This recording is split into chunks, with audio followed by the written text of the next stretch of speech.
Welcome to TJbletop. I am your humble bard, TJ, here to tell you another tale from the dice table. Or maybe not a tale so much this time as let's just chat a little bit of D&D concept. I kind of want to mix in a little bit of let's just ramble on about Dungeons and Dragons together, along with all the usual stories of my actual time at the table. So one of the things I thought about doing was let's just kind of chit-chat about something that's pretty common amongst D&D players, especially if you've been playing long enough, and that would be the backup character. Because if you're a good D&D player, you've always got some backup in mind. You know, you've got this index card list, like those old filing cabinets you got at the library. Okay, I'm referencing something that you probably haven't experienced because it all went digital a long time ago. And then it also requires you having been in a library in the last few years. What am I doing?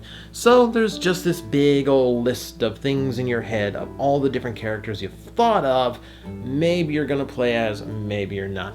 And I find, as I look at my own backup characters and I talk to other players about their backup characters, I find that they fall into certain categories.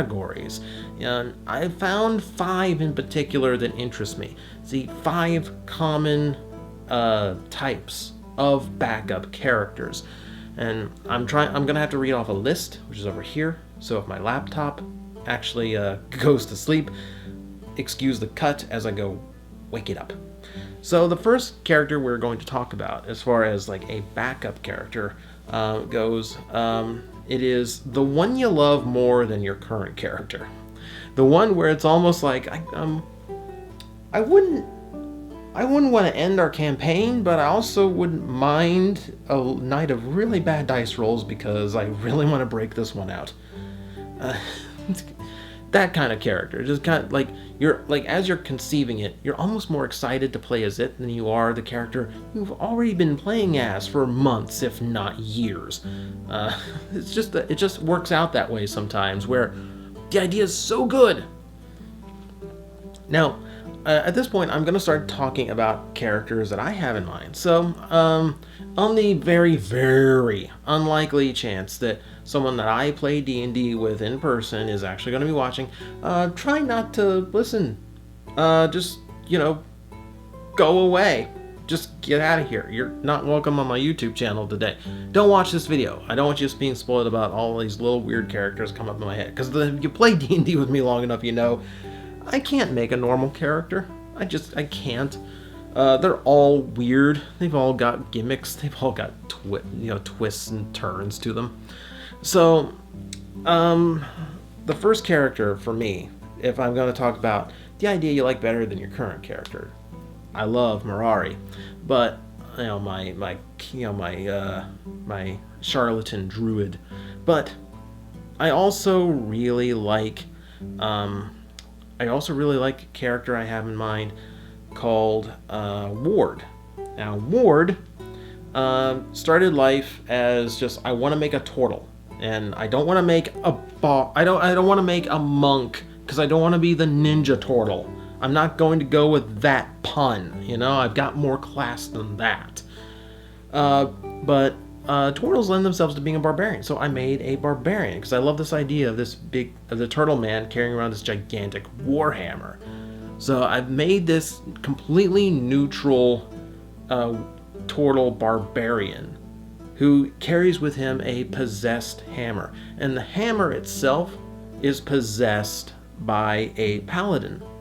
And the paladin is what gives him his moral compass, the reason that he is venturing off into the world and the reason he joins the adventuring party.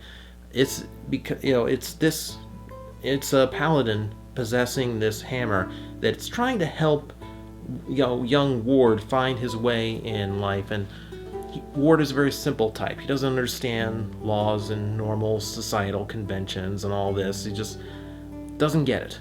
So Greg is there to get it for him. And the way I want to play Ward is if I get a nat 20 on any kind of intelligence check or something, it's because Greg had the idea. And he's if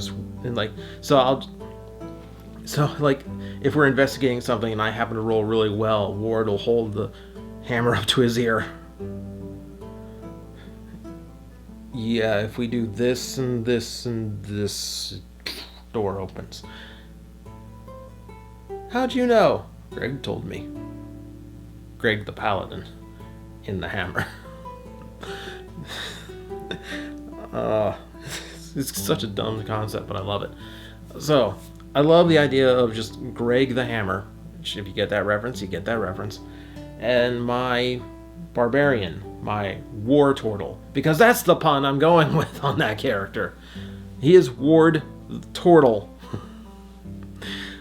He does not know water gun though. He does not have that going for him. So, character number 2, and this one I don't plan to break him out, but character number 2 is the one that would work right now. This is like a constantly evolving one. There's a player out there in D&D who always has their brain going about what character would really help the party right now in this phase of the story, in this particular world. This is if my character goes down, this is who I'm making because this is going to be the really good one right now. So like dealing with our Rakshasa, someone wholly enchanted who could like deal some real physical damage to it with some like divine smiting and such. So like I had a Dragonborn Paladin ready for that, and didn't ever get to use that. That one's somewhere like filed away for a later day. And that's something else a lot of D&D players do, is just like having hundreds of characters in their backlog and just like this one. I'm playing as this one for this campaign. Whichever random one I pull out, like I'm Yu-Gi-Oh! And this is the heart of the cards, tell me that's the one. Kind of how that works. But a lot of characters you come up with are ones where it's like, okay, it would really help now. It would really get us through this next mission. This would really get us out of our current problem, and then just keeps constantly evolving. It's a character slot that is never constant because there's always something that would work better at the moment. Whether you need a healer, a spellcaster, etc., whatever. It could be anything, and it's always changing. Number 3. The third type of character is the old favorite that is always on standby. You could have that card catalog. You could have those hundreds of characters in the back that you are just constantly thinking about, and all the ones that you're still developing and adding to the list. But there's always going to be one or two at the front of the list where it's like, as soon as I get an excuse to pull this character out, this is who I'm playing as, because I miss playing as this character. And someday for me, and probably someday soon, because I think we're like 2-3 sessions away from finishing the current campaign, that's probably going to be Mirari. My charlatan druid is probably going to get retired as the campaign ends, and someday it's like, man, like I really miss playing as Mirari. Right now it is Ramor, who, depending on when I upload these videos, you might have already heard about. Ramor is a rogue from my Pathfinder days that patterned himself more like a Lara Croft type than an assassin or a thief, your more traditional types of rogues, because it's a similar skill set that it's required. And I always thought, if I'm going to, like, it's one of those concepts for me that always felt like a more clever twist on D&D conventions, where yes, I've got the skill set of a rogue, but I can apply them this way, and with the right feats and background, it can completely change why I have these skill sets. So that always comes back to me. It's like, if I get a chance to play a rogue, if I join a game and they need a rogue, if a rogue would really work, Ramor is coming back. I am bringing him out of retirement. I have not had that opportunity yet, but you know what? Someday I will have it. Idea number 4, the fourth type of character you could run into that you've got in your backlog is, I would die, but oh my god, it would be fun. In this case, the character that I thought up was from the Eberron setting. Eberron is actually where we're playing a current campaign, and hopefully I have some stories from that to tell you, or I might just tell you the weirdness of the character I came up for that one, because it's a really weird one. Probably my weirdest ever.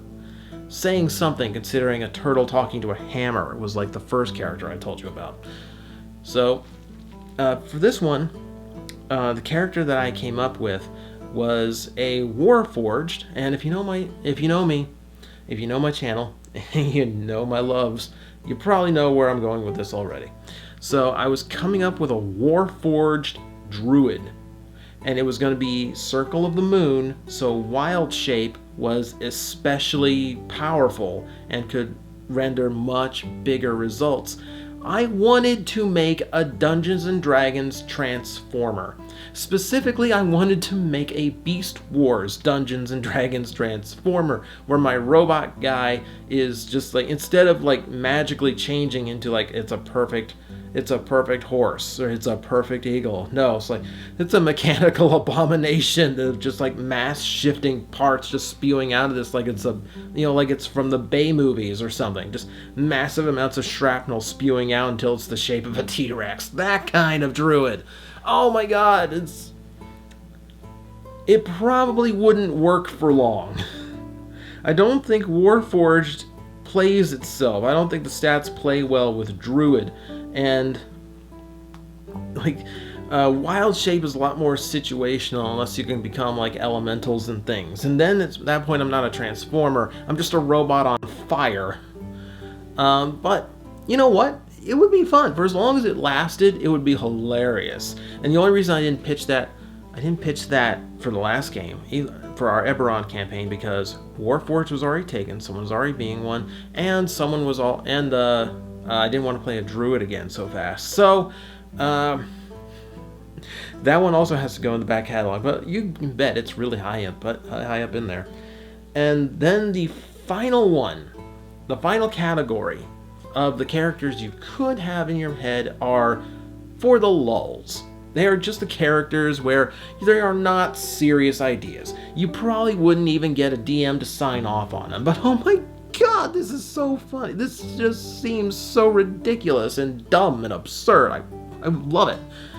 In my case, it was going to be a shape changer, like a changeling, who had locked onto them. I found a cursed item somewhere in one of the D&D books where every morning it changes your alignment. So I wanted to have a character who, like, every morning the party woke up, and depending on what physical details they had or what color their skin was or whatever, you could tell what alignment they were and what kind of day you were in for with them. Okay, you might get lawful good, and they are just being like, we shouldn't be murdering these people. I'm not going to be a murderer. And then next day is going to be a chaotic neutral going,